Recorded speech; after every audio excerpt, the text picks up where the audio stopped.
It's not like when we are born, we are told that, okay, listen, so there's this topic called racism, and you need to learn it. you know, we never expect it. It just happens when you least expect it.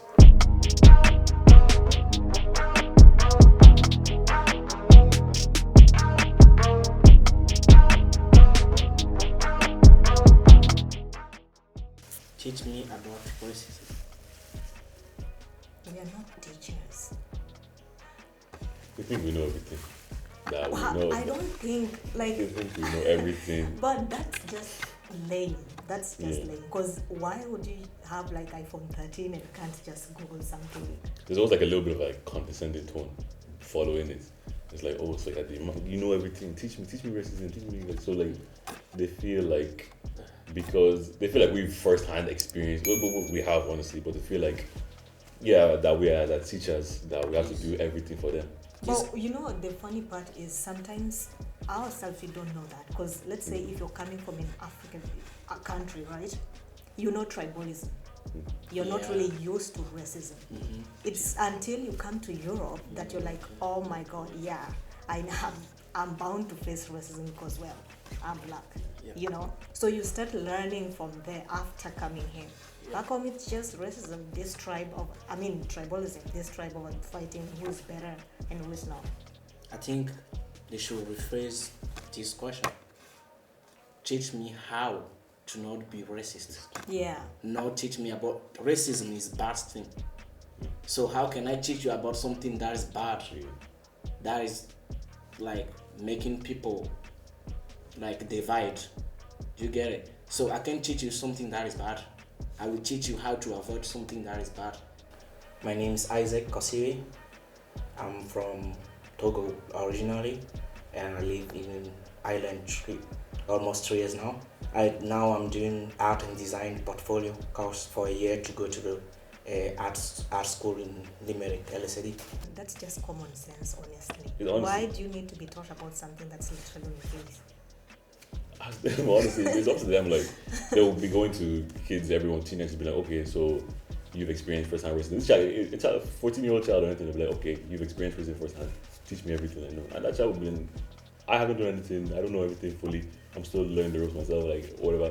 Well, how can I come and teach you everything? Educate you on things when you can go on your phone. How can you even teach them if you are not expecting it, but somebody just bombs it in your head and you're like, okay, you're still processing it. So you're not even in a position to start teaching somebody something that it's not like when we are born, we are told that, okay, listen, so there's this topic called racism and you need to learn it. We never expect it. It just happens when you least expect it. Black people can't be racist.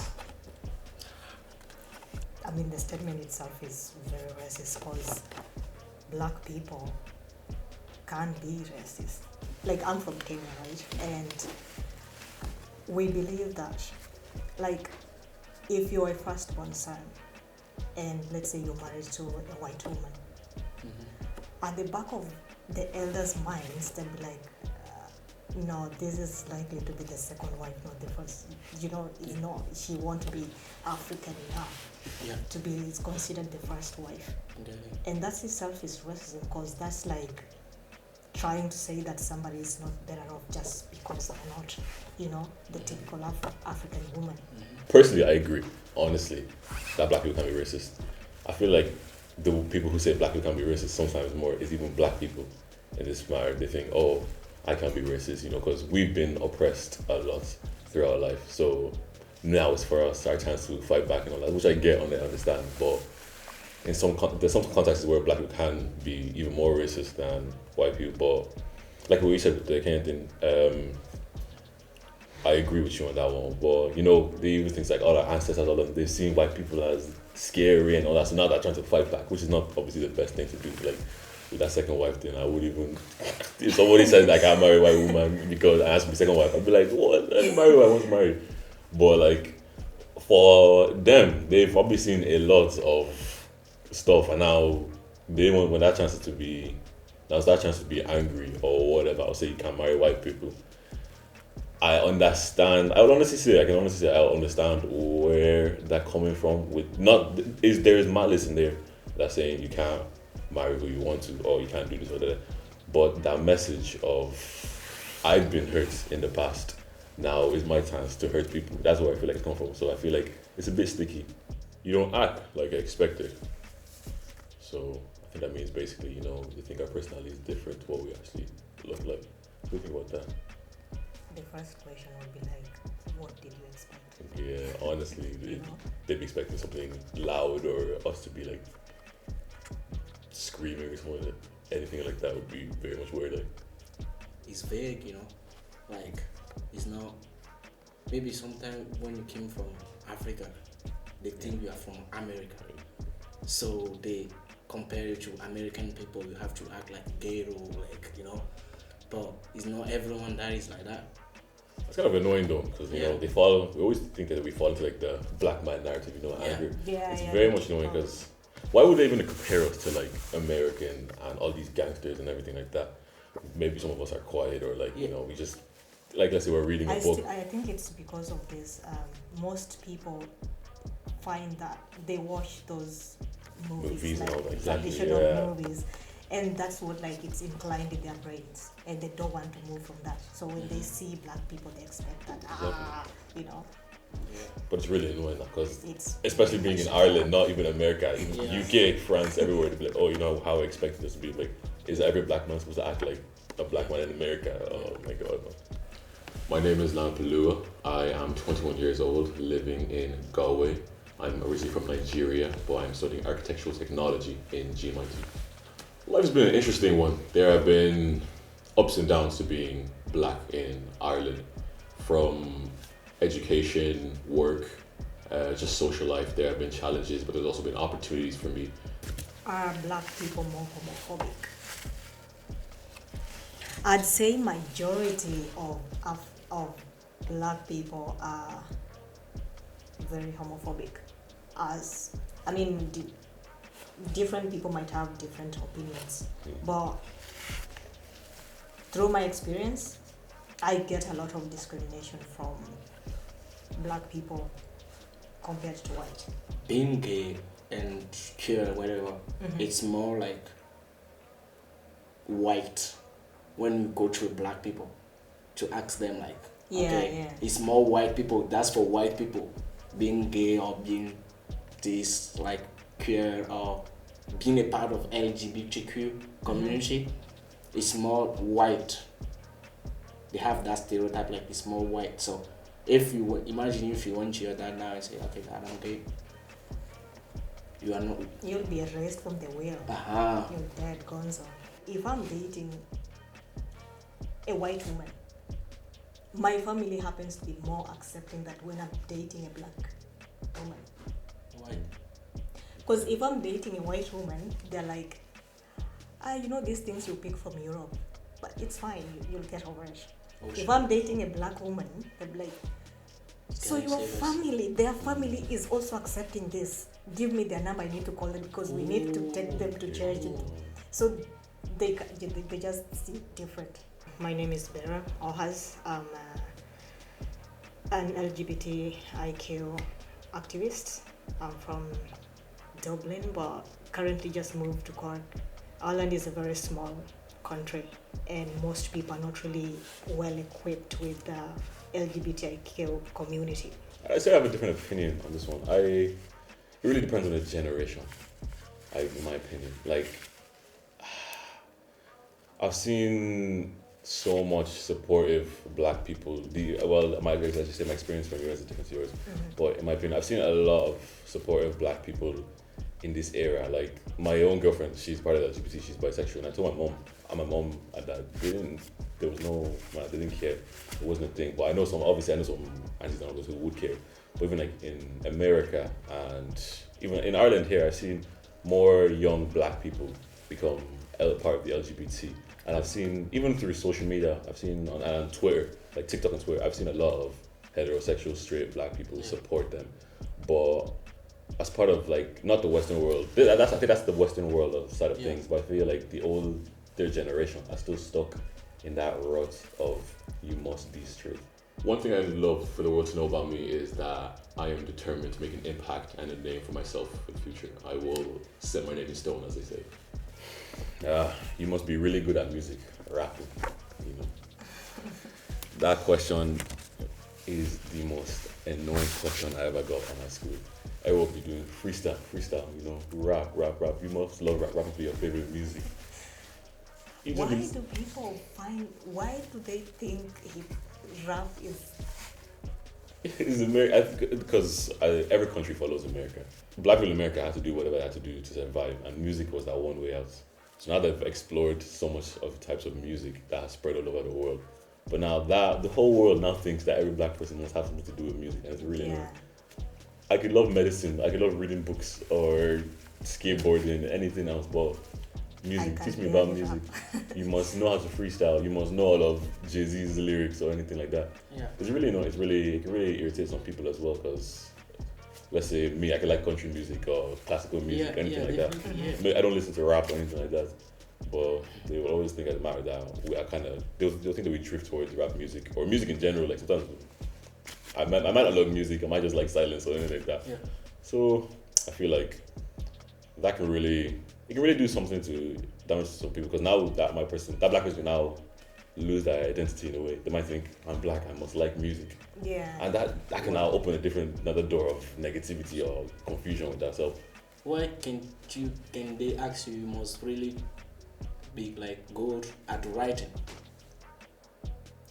Because you're black. I think again people are more focused on that American kind of, you know. There must just be a depiction of a black person with some music in the car, you know, rap, some deep rap that, you know, but it's not the case. No, it's not like, I think that question is the most like musician that are black are rapper, like popular, like there's a light on them, than like, you know, they're like some black people, black artists that sing classical music, that can sing like more than like quiet music, but they don't have the spotlight on them. So they have the spotlight on the rappers that can talk like, and the rapper they say like the stuff that go like that they went through that are bad in the music. Yeah, there's so much culture shocks. The funny one, the negative one, and the positive one. Like talking to eldest person in Togo, you don't look into their eyes, but in Ireland you have to look straight into their eyes. But in Togo it's like disrespectful to look into an eldest person's eyes. And even in school, call your teacher by her first name. We don't. You are so articulate. Yeah, I got that. I used to work in a hotel. I come with, because it was a 4-star hotel. You have to come with posture, and they'd be, oh my God, you speak so well.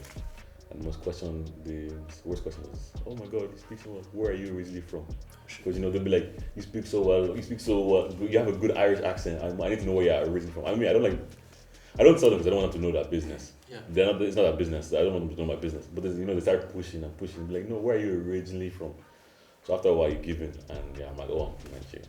And they go, oh my God, you speak so well from someone in Nigeria. I was like, how long have you been in Ireland? But what is speaking well anyway? I don't know. I mean, you really have to have a specific accent. Because no matter whichever accent you might have, English is just English. Exactly. But sometimes people think that in order to be like that good enough or high IQ, you have to like have this, if not British accent, then the European kind of. Yeah, there's like professional accent you should have, or like if you are black and you are speaking this is kind of like, okay, he went to school. If you have the American accent or British accent, or then you're educated, you learn it. Yeah. But if you still have that African accent, then they'll be like, this one, nah. I think it's because of all these like adverts and like funny videos you see. When they do, when like you see like, if you black people like playing the part, they'll do that funny heavy African accent, and then white people will laugh. Yeah. And they'll take that into I can't. But They'll it's label still, everybody. but it's still English. Exactly, but they'll label every single black person as that one funny video that I saw. Yeah. But So- if you compare even with Eastern Europeans, they don't lose their accent. Exactly. They have the thick one, but still they'll get those positions. But just as long as you have the African accent-ish somewhere, no. So it's It's like, not is appropriate, my yeah. accent? You'll be asking yourself, your accent's so inferior that it's making you somewhat feel like you didn't get the maximum education required. Yeah. My activism is not like full time. Basically, it involves teaching people, or rather giving that educational platform where people can be more open-minded. You can't be black and Irish. I do see some Irish-born, like on TikToks, Instagram, posting their passports. I am very Irish. I'm like, you are not even supposed to do that. Like, you're not supposed to argue with people. You don't have to stress it. You are. Yeah. Because one thing with bullying is that the bully always taps on your weak spot. And the weak spot is they're trying to make you feel inferior. Yeah. So taking that, going to look for that passport of yours to post it to prove to them that, listen, you actually got into my head, made me lose 15 minutes looking for my passport to prove to you that I'm Irish. If you can just tell, I can speak, personally I cannot speak Gaelic language, but if you're born here, you study it, right? So that's enough proof. I do say that if I tell somebody I'm Irish and they don't believe it, that's their problem, not mine. You really need a proof. Why should you prove yourself? Do you really need a proof to say, okay, I'm black and Irish? Do you really need a proof? Unless you are traveling and then you show the passport, okay, he's black Irish. But first of all, we are all human. And then what does that mean, being black and Irish? What does that mean? Is it you have a special trait when you are black Irish, or you have another trait when you are just black and when you are just Irish? What's that mean? I am Irish, right? I'm born in Ireland and I am Irish. I'm black. You can see my car. I don't have to tell you that I'm black. You can see it, but I am Irish. Unless they're trying to say that since Irish are a specific way, you literally have to be that specific way, which is next to impossible because human beings are allowed to choose. It's a very harmful question. It can really make or break you in the future.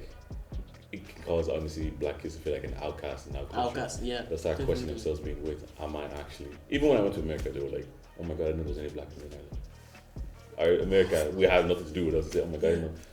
Because they think that Ireland is just only white people, all white people. And if you ever go to Ireland, you must leave because you're not white. And it's very upsetting. They treat you as an outcast. They they draw a line between you that you say you'll never be one of us, which is very, what makes you you? What makes me, why can't I be a part of that? What differentiates us? Yeah. When I was working in the hotel, I don't know, I think a bunch of customers, they think I couldn't speak Irish at all. They said something along the lines of, this waiter can't serve well in Irish. They spoke Irish right in front of me. And I went to all Irish secondary school, so I knew. And I went, oh, is that the Irish language you're speaking? I said that in Irish, and they completely got shocked. And I was like, don't be saying that. I literally walked away, and I had to get somebody else to get that order. My manager had to defend me on that one. If somebody says you can't be black and Irish, then they should explain what qualifications they need to make you Irish. This selfish gatekeeping, what is it that I cannot enter? Or because I'm an outsider, I can't fit within that queue. But then in reality, before you fit in that category, you will have worked hard completely to attain it. Because if you won't just come here and okay, give me the passport and register me as an Irish. No, you work for it, literally. Yeah. So being excluded after all that, it's just crazy. I don't think it should even be a topic of discussion because that's just common sense. What is one thing you want the world to know about Beryl, to see you as a person? One thing the world should know about me, that I don't give up. Yeah. And if I have focus on something, I make sure I do it to the latter. There's good part and bad part of it, but you just choose the positive one.